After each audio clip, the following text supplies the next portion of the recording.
menjauhkan makanan itu. Iya. Kalau saya para baik. Pernah menjalani narkotika? Berapa lama? 1 tahun 8 bulan. Cuma 9 bulan.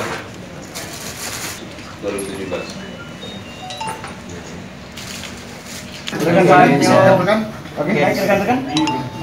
Sangat terpaksa dilakukan upaya paksa.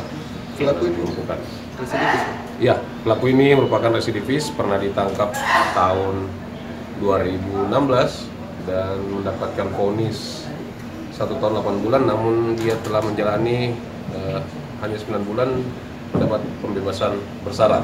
Kasus yang sama narkoba? Iya, residivis untuk kasus yang sama ya.